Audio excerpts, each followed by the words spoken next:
ஆத்மாங்கிற question சொல்லுங்க. ஆமாங்க. ம்.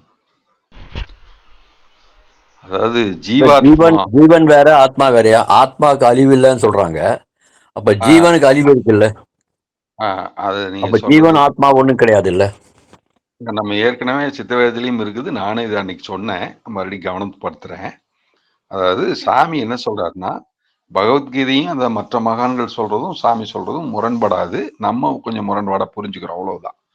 அதாவது என்னன்னு கேட்டீங்கன்னா, 4ஆம் அத்தியாயத்திலே அதுக்கு சாமி விட சொல்லியிருக்கிறாரு. அதாவது ஆத்மா அழியாதுன்னு எப்படி பகவத்கீதை சொல்லுச்சோ, அதே மாதிரி ஜீவனை குறித்தும் சாமி சொல்லும்போது ஜீவன் நிர்பந்தன்னு சொல்றாரு. பந்தப்பட்டவன் அல்ல. மனம்தான் பந்தப்படுது ஒழிஞ்சு ஜீவன் ஒருபோதும் பந்தப்படுவது இல்லைன்னு தான் சொல்றாரு. என்ன, யாருக்கு மோட்சம்னு கூட கேட்கிறாரு. ஜீவனுக்கு மோட்சம் இல்லை. ஜீவனுக்கு முக்தி மோட்சம், ஜீவன் ஏற்கனவே நித்திய முக்தன்கிறார், நிர்பந்தன்கிறார், நிர்மோகிங்கிறார்.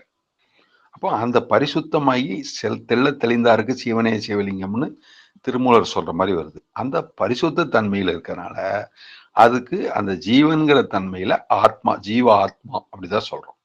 அப்போ என்னன்னா, நம்ம கீழே இறங்கி வந்த நிலைமையில இந்திரியங்களோடு கலக்கும் பொழுது, இந்திரியங்கள் உற்பத்தி, அதான் சாமி மொத்தம் தானா இருக்கிற சக்தி இந்த பஞ்சபூதம்ங்கிறது என்னங்கிறத விளக்குறாரு. சதாசிவனாகிய நிலைமை, அப்புறம் மகேஸ்வரனாகிய நிலைமை, அப்புறம் ருத்ரனாகிய நிலைமை, அப்புறம் பிரம்மாவாகிய நிலைமைன்னு படிப்படியா கீழே கொண்டு வந்து இறக்கி வர்றாரு. அப்ப முதல்ல ஆகாசத்தன்மை என்ன, அதுக்கப்புறம் காற்று என்ன, அதுக்கப்புறம் அக்னி, நீருக்கு அப்புறம் அக்னி என்ன, அதுக்கப்புறம் பூமி அப்படிங்கிற தன்மை வருது. இப்படி படிப்படியா கீழே இறங்கி வரும்போதுதான் இது நமக்கு அந்த இது அது 5ம் சேர்ந்துதான் நமக்கு இந்த இந்திரியம்ங்கிற ஒரு தனித்தன்மை நமக்கு சேருது. இப்ப இந்த இந்திரியங்கிற தனித்தன்மை வரும்போதுதான் மனதுங்கிற அந்த இடம் சேருது. அப்ப மாயையாகிய சர்மம் முதல்ல வந்ததுக்கு அப்புறம் தான் மனதுங்கிறது சேருது அப்படிங்கிறார். அப்ப முதல்ல அப்படியே தானா இருந்த நிலை பேரு ஜீவன் அல்லது ஈஸ்வரன் அல்லது ஜீவேஸ்வர ஐக்கியம்ங்கிறது அந்த இடத்துல ஒன்னாதான் இருக்குது. அது ஜீவ சக்தியா வரும்போது மட்டும்தான், அதாவது தன்னுடைய சக்திக்கு சலனம் உண்டான போதுங்கிற இடத்துல வரும்போதுதான் அது ஜீவசக்தி அல்லது சிவசக்தி அப்படின்னு பிரிச்சு அறியப்படுது. அப்படி பிரிச்சு அறியும் போதுதான் அதோட கீழ்நிலை தான். அப்போ ஜீவன்கிறது ஆத்மாங்கிறது முழுதான் முதல்ல இருந்த மூல நிலையை குறிக்கிறது. அந்த மூல நிலை பந்தப்பட்டது அல்ல, அதுக்கு அழிவும் இல்லை. அதான் சிவானந்த பரமேஸ்வருக்கு என்று தனியாக ஒரு ஜீவன் இல்லைன்னு சொல்லும்போது அந்த மூலப்பொருளா இருக்கிறதுக்கு ஒருபோதும் அழிவில்லை, அது எப்போதும் நித்தியமா தான் இருக்குது அப்படின்னு சொல்றாரு. இதுக்கு அப்புறம் அது இந்த வாயுவாகிய தேகமா, இந்த பஞ்சகோஷம்னு சொல்றாங்கல்ல, இந்த மாதிரி வாயுவாகிய தேகமா இப்படி வரும்போதுதான் இதுக்கு அழிவு உண்டாகுது. அப்ப பக்குவம்ங்கிறது என்ன வருதுன்னா, மனத்திலிருந்து வந்த அகங்காரம் வந்துடுது. அப்ப ஜீவன், மனம், அகங்காரம் 3 தான் மொத்த சித்த வேதமும் நம்ம பார்த்தோம்னா இந்த 3 தான் மெயின் சப்ஜெக்டே, வேற ஒண்ணுமே கிடையாது. அந்த அகங்காரம் மனதில் ஒடுங்க வேண்டியது, மனது ஜீவன்ல ஒடுங்க வேண்டியது. முடிஞ்சு போச்சு டாபிக். ஜீவன் ஈஸ்வரன் அப்படிங்கிற தெளியணும்னா இந்த மனதுங்கிற தன்மை அதுல இருந்து விடுபட்டாலே ஜீவன் தன்னை ஈஸ்வரன் அழகா உணர்ந்துக்கும், தான் ஈஸ்வரன் தான் அப்படிங்கிறது உணர்ந்துக்கும். அப்ப அதோட சாப்டர் க்ளோஸ். அப்ப முக்தி மோட்சம் அப்படின்னு நித்திய முக்தன் தான் ஜீவன். அதாவது புதுசா ஒண்ணு அடைய முடியாதும்பாங்க.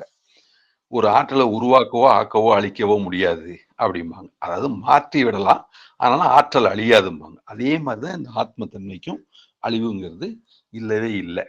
அது கீழ்நிலைக்கு இறங்கி இந்திரியத்தோட கூடி வரும்போதுதான் அது ஜீவ ஆத்மன், ஜீவன், அதாவது சிதாபாசன் இப்படி எல்லாம் அழைக்கப்படுது.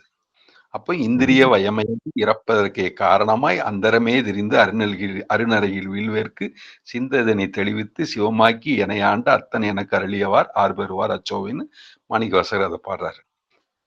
அதனால ஆத்மாங்கிற தன்மையில நமக்கு அழிவு இல்லை அப்படிங்கிறது தான் அது. இப்போ ஓரளவுக்கு விளங்குச்சுங்களா? மூலமா இருக்க ஜீவனும் ஆத்மாவும் ஒண்ணுன்றீங்க. அதாவது பரிசுத்தம் தன்மையில முழு நிலையில் அது ஏற்கனவே இருக்கிறதுல அது ஒரு மாற்றமும் ஒருபோதும் ஏற்படவே இல்லை. இந்த சலனத்துல ஏற்பட்டதாக ஒரு தோற்றம் மாத்திரம் இருக்கிறது. உண்மையில் அங்கு எதுவும் ஏற்படவில்லை. வரும்போது அவங்க அந்த கேள்வி பதிலு அது இப்படியா அப்படியா அப்படின்னு இந்த ம், அறியாமையில் ம், ம். அந்த கீழ்நிலை இந்த Right, சலனம் வந்ததுக்கு அப்புறம் இந்த கீழ்நிலையில தான் இதெல்லாம் இருக்குது. right, right. இந்த மூல நிலையில எதுவும் இல்ல. ம். ம். ஓகே. நன்றி ஐயா. நமஸ்காரம். நன்றிங்கய்யா. நான் ஒரு கேள்வி கேட்கணும்னு நினைச்சிட்டு இருந்தேன். அதை நான் நாளைக்கு உங்களுக்கு நான் கேட்குறேங்கய்யா. அப்படியா? அதாவது சரி, இந்த சரி. இல்லை உங்களுக்கு நேரம் இருக்குதுன்னா அதை எடுத்துடலாங்களா? எனக்கு